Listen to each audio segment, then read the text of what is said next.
I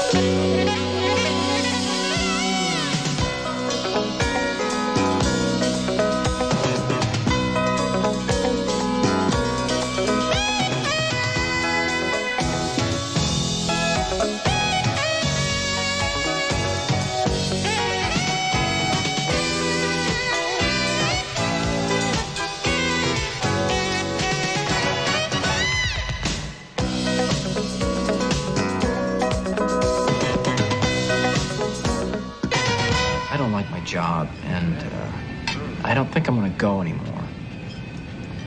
You're just not gonna go? Yeah. Won't you get fired? Ron Livingston is in revolt against office routine, and Jennifer Aniston is the waitress he has a crush on in Office Space, one of 5 new movies we'll be reviewing this week on Siskel and Ebert. I'm Roger Ebert of the Chicago Sun-Times. Gene Siskel is on leave again this week, and sitting in for him is a critic I've liked and admired for a long time. As they used to say on What's My Line, would you sign in, please? Thanks, Roger. I'm Tom Shales of the Washington Post and NPR's Morning Edition. I don't think I can fill Gene's shoes, but I can definitely fill his chair, Roger. It's nice to have you here, Tom. Welcome aboard. Our first movie is a smart and savage comedy named Office Space about people who are slowly being driven up the wall by the idiotic working conditions at a big corporation.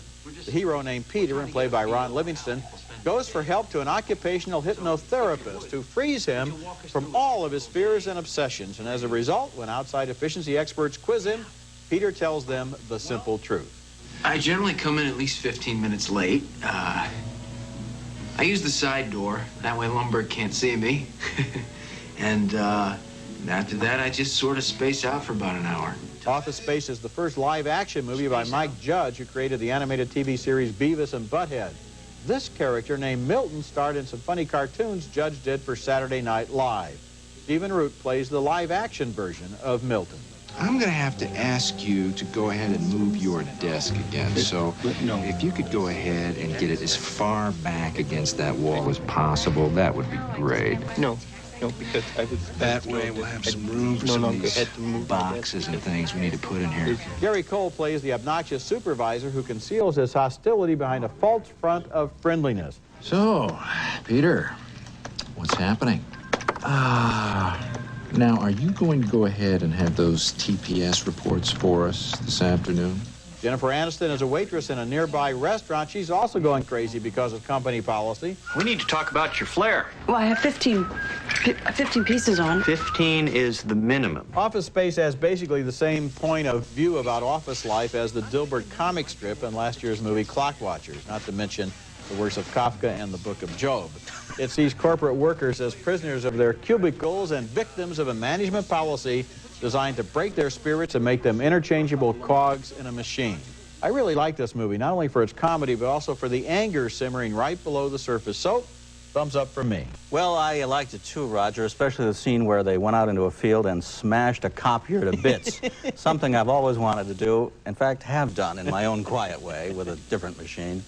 But I did think it was kind of a small movie. I love Mike Judge, who, of course, created Beavis and Butthead.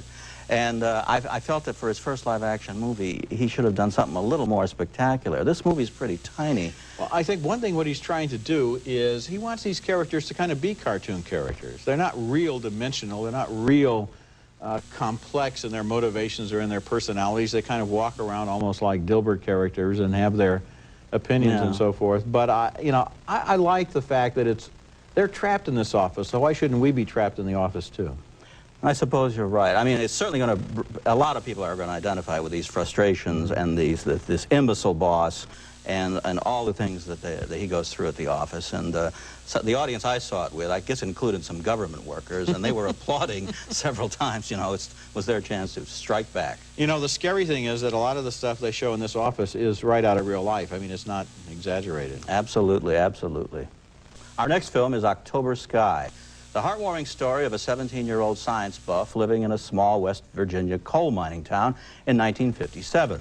His father wants young Homer Hickam to work in the mines, but Homer has his eyes on the skies. The Russians have just launched the first Earth-orbiting satellite, Sputnik, and Homer wants to build rockets too. His first attempt is not what you'd call a soaring success. Should we get behind something? Homer keeps trying, though, and to help him along, makes friends with an outcast nerd named Quentin. Better get started. I quit.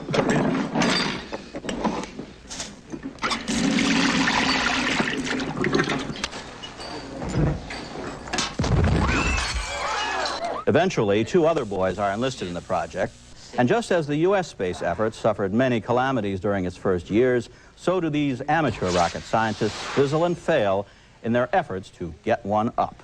It's headed for the mine. I told you we didn't know what we were doing. Homer is discouraged at every turn, but he keeps finding the will to continue. Finally, when he's given up all hope and gone to work in the mines himself, he gets words of encouragement from his devoted teacher, Miss Riley, played by Laura Dern. You're not supposed to end up in those mines. You know why? Because I think you made other plans.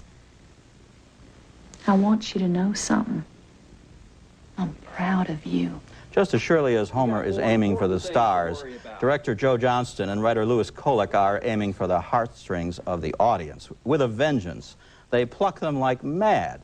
Much about the movie is pat and predictable, and you know that when one crisis is surmounted, another one will loom, and then another, and then a really big one in the final third of the movie, when Homer's chances at success seem really crushed. But even if you see every turn of plot coming as if it were preceded by one of those curve-in-the-road signs, this movie can still get to you. It certainly got to me. I broke out in goosebumps. Not as many times as I was supposed to, I think, but enough to make the movie a satisfying, if way over long, emotional experience, and to earn it a slightly reluctant thumbs up. I felt a lot of fondness for this movie, too, and I'm an exact contemporary of Homer Hickam. So when Sputnik was up there, I was in my front yard with my binoculars, and I was reading Rockets, Missiles, and Space Travel, a book by Willie Lay. I read that about 4 times. I never built any rockets, though, because I was a complete washout when it came to science and math. But the story is interesting because these kids are really trying to send up this rocket in a town that says you should have no ambition except to go down in the mine. And even Homer's father is telling him the same thing. You're a miner, you're not a rocket scientist. The symbolism is quite obvious, but it works. Go down or go up. Yeah. And there's a wonderful little scene, a shot of when he finally has to go work in the mines and the elevator's going down, and he looks up and sees Sputnik go over, and I thought that was just a lovely, lovely shot. In fact, I would have liked more lovely imagery and less talking. But I think we ought to give credit to this kid, Jake Gyllenhaal, who plays Homer. He was so unactorly an actor. I don't mean he was a bad actor. I mean, he just seemed so real. Natural. Yeah. And it is apparently a true story. I mean, there really is a Homer Hickam, and he really works for NASA. We don't want to give away too much, but at the end of the film, you find out in American Graffiti style what happened to other people. The one thing I think that irritated me about the picture was all the rock oldies on the soundtrack. And I wondered if they almost hadn't been added later. I mean, that's standard. I know it's standard, and I know now that in movie ads they say, come and hear this music, as if you couldn't go out and buy a record if you wanted to. Well, that's what you're supposed to do, is go out and buy the album. Why did we need all of those rock oldies? I guess, as you say, enough to make an album to plug the movie and vice versa. Sell those records. Okay, later in the show, high school girls become unintentional killers in Jawbreaker. She's so evil. And she's only in high school. Coming up next, Rosie Perez is the 24-hour woman. You are gonna love being pregnant. It makes you feel bloated. You are the sexiest, the hottest, the most beautiful pregnant woman that I know. Yeah? Mm-hmm. The only pregnant woman you know. Rosie Perez plays a TV producer in that scene from the 24-hour woman, and Diego Serrano is her husband, who is the co-host of her show. By the time that scene occurs, she's getting to be just a little bit cynical about his commitment to parenthood. In the movie, Perez plays a high-energy powerhouse who wasn't planning to get pregnant, but is happy when it happens until her husband's co-host announces the secret live on the air. Can you believe it? As you all know, Grace. Where'd you find the time? Patti LuPone plays her hard-boiled boss very effectively. She has no time for sentiment about babies or anything else except for ratings. She's not so sure about hiring a mother of 3 as a new assistant for Perez. Grace, I don't know about this woman. I can hear the calls now. The sick kids, the parent-teacher conference, the no-show nanny. The movie cuts back and forth between the story of Perez and her husband and the story of that new assistant played by Marianne Jean-Baptiste. Terry, what did I tell you? Get your butt in here and get these socks off the table. Oh, for God's sakes, Roy, calm down. Baby, if I'm going to be home all day, I'm going to do it my way. Rosie Perez brings a smile to my face in most of her movie roles because of her no-holds-barred acting style. She's out there and totally sincere at every moment. Here, for example, when she misses her daughter's first birthday party. She took her first steps. I missed it. The 24-Hour Woman was directed by Nancy Savoca, whose films all deal with women making space for themselves in a man's world. I like the way 24-Hour Woman refused to become just another politically correct fable about a superwoman. And even when the screenplay seems to drift, Perez keeps her character completely in focus, so thumbs up for me. I'm afraid I have to give it a thumbs down, Roger. If the whole movie had been as good as Rosie Perez's performance, all my thumbs would be up, and I try to find a few more. But to me, there wasn't enough of her in this picture. I don't know why, when they have such a wonderful presence as Rosie Perez, that they need to add all that other stuff. I think the screenplay is more of an essay about these problems. A good essay, and a thought-provoking one, but not really a screenplay, not really a story. Well, you know, the feeling that I had was that this other parallel story with Marianne Jean-Baptiste and her husband, who's played by Wendell Pierce, wasn't necessary. I know what they're trying to do. Here's, you know, what it's like for her, and here's what she can look forward to, and they're cutting back and forth. I like the multiracial, the matter-of-fact multiracial Well, that was aspect. okay, yeah, that was swell, but the fact is that the other story just seemed like it was moving off in a different direction. If they had concentrated on Rosie, her husband, her little daughter, Lily, and the people in the control booth, and Patti LuPone, and just focused it like that, I think it would have been tighter. So you're agreeing with me that you're changing your... No, I'm not ruling? changing my vote. I'm giving thumbs up to the movie, especially because of Rosie Perez, with the exceptions that I noted. Oh, okay. Well, I tried. Coming up next, a violent death, a cover-up, and its consequences. The dark high school comedy Jawbreaker, when we come back. We're all girlfriends here. It's just between us. What do you know? 3 high school vixens conspire in a cover-up when they accidentally kill a popular classmate in Jawbreaker, a very dark comedy about teenage chicanery and class consciousness. Courtney, played by Rose McGowan, is the idolized leader of the pack, a manipulative monster who isn't really all that troubled when Liz, the sweetest girl in school, dies during a lethal prank on her 17th birthday. She's only upset, really, that a shy girl named Fern has found out about it. To keep Fern quiet, Courtney bribes her with a new identity and a chance to join the in crowd at last. All that you've ever dreamed of. If, and only if, you never, ever tell anyone what you heard. Now transformed into an alter ego called Violet, Fern, played by Judy Evans Greer, gets instructions on the cool way to behave when she shows up for lunch in the school cafeteria. This scene contains probably the movie's sickest joke. Don't think we're anorexic or something. We're not. That's reserved for the Karen Carpenter table. We're not stupid. We eat, and we eat well. We just don't eat in public. Well, at school, at least. We don't want people judging us by what we eat. It gives them ammo, and the only ones with ammo are us. That joke about Karen Carpenter is all too typical of the movie's sensibilities, which are, for the most part, shamelessly insensitive. Other than a dead girl, most of the characters tend to be either loathsome or despicable, with only a couple of kids worth rooting for. Even kooky Carol Kane, who plays one of the teachers at Reagan High, can't rise above the morass, and Dynamite Pam Grier is completely wasted as a detective. Just being irreverent, snide, and nasty isn't enough, not even these days. Jawbreaker should be called Jaw Dropper. It's that mean and vicious. These people are loathsome, they are hateful. They are not nice. The movie isn't funny. It's very unpleasant. There's nobody to root for. What picture did these producers see? I mean, besides Clueless, obviously, they must have seen There's Something About Mary and said, well, let's get really sick and twisted with our humor. Or maybe they saw Heathers, but in Heathers you had these girls who were really smart and really wicked and were really doing things. Here you just have some inept, dumb beauty queens who are marching around worried about their hair and their clothes while somebody is dead. I found it really, really smarmy. I hated it. Yes, and very pandering to its alleged teenage audience. I think they'll avoid it in droves. At least I hope so. Well, they will if they listen to us. Okay, next movie. And our next movie is one of this year's Oscar nominees for Best Foreign Language Film. It's Tango, a passionate mix of music, dance, and politics by the gifted Spanish director Carlos Saura, who has dealt with music before in films like Carmen and Flamenco. A lot of his new movie is shot on a stage that makes great use of mirrors and reflecting surfaces so that we're never quite sure whether we're seeing reality or its reflection. The film stars Miguel Angel Sola as Mario, a former tango star who's now a director. He's been asked by a local crime boss to use his girlfriend Elena in a production. She's played by Mia Maestro.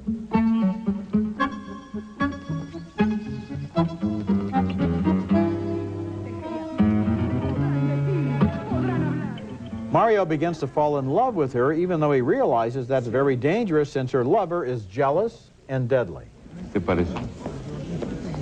Que le falta mucho todavía. Es joven. Puede aprender. In this scene, the new dancer is joined by the director's former wife, also a dancer, in a sequence that dramatizes their rivalry.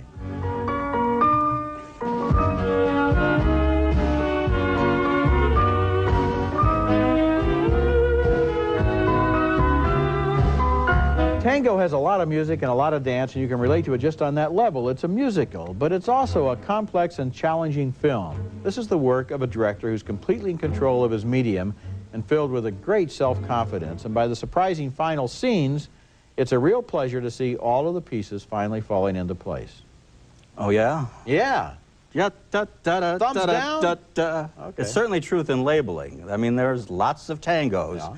There's an all-male tango. There's an all-woman tango. There's a sort of a Franco tango that reminded me of Evita, and God, do I not want to be reminded of Evita. I hated it, Roger. I thought it was artsy-smartsy from the word go. I'm tired of movies about filmmakers making movies. I mean, Fellini did it well. Truffaut did it well. This guy ain't no Fellini or Truffaut. Well, don't fall out of your chair. I'm sorry. This is just my honest reaction. Carlos Saura, and he's a very good director. And what I liked was the way that occasionally he would get into things where you get the reflection and the reality, and then you find out that what seems to be happening isn't really happening, and then the people come in and change the reality of it, and at the same time, all the music and all the dancing. Yeah, I liked it. I thought it challenged me. It made me think. It was fresh. Bored beyond belief. Bored. I thought this movie was as cold and hard as those fantastic reflective surfaces you're so crazy about. Do you like the tango? Of course, I don't like mirrors generally. Okay. No, I don't like the tango. I think it's a silly dance. And you probably didn't like Tango Lesson either, the earlier film last year. No, I just... If you want a tango, if you really want to see tangos, go see this movie. But that's all you're going to get out of it. It's a lot of hooey, as far as I'm concerned. Well, we'll settle this later. Coming up next, my video pick of the week, a showcase for the comedic talents of the great Chris Elliott. My video pick of the week is a TV show, not a movie, a fabulous Fox flop called Get a Life that debuted in 1990. Long before Dumb and Dumber and even before Beavis and Butthead, Chris Elliott co-created and starred in this inspired comedy about an obnoxious loser who still had a paper route and still lived with his parents, much to their embarrassment, even though he was 30 years old. Rhino Home Video is releasing the long unseen episodes of this cult classic, 2 to a tape, and the second volume in the series includes my favorite episode, a riotous spoof of E.T., the extraterrestrial, with Chris close encountering an alien he names Spewy for obvious reasons. I'm keeping him. Damn, I just mopped this floor last April. No matter how rude, brutal, and cruel Spewy is, Chris blindly insists on trying to make friends and imagining this to be a wondrous, mystical, Steven Spielberg-y experience.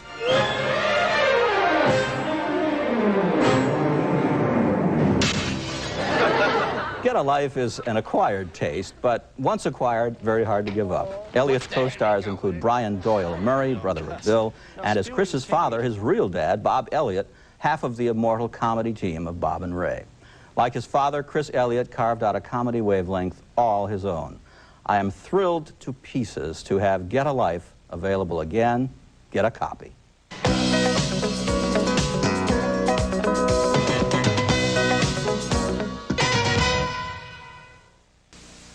Now let's take another look at the movies we reviewed on this week's show.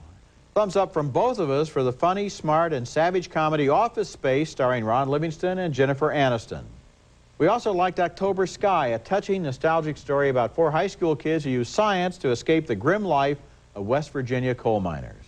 I gave thumbs up to Nancy Savoca's satire The 24-Hour Woman, featuring a powerhouse performance by Rosie Perez. Tom liked Rosie, but not the movie. Neither Tom or I found anything much to like in Jawbreaker, a mean-spirited comedy that's so dark it's not funny. And finally, I admired Tango from Spain's masterful director Carlos Saura, but Tom tried to give it 2 thumbs down all by himself. He hated it so much. So I guess the The movie we liked most this week together was October Sky. Yeah, I think it warmed both our hearts, at least speaking for my heart. And I guess I can speak for yours, too. You can speak for mine, too, in this case. Okay, thanks a lot for being here. Remember, you can hear our reviews on the web at Siskel-Ebert.com. And next week, Tom Shales will join me again for reviews of more new movies, including the thriller 8mm, starring Nicolas Cage as a private investigator whose case leads him to the seamy underworld of porn. There's no one left to finish this but me. That's next week, and until then, the balcony is closed.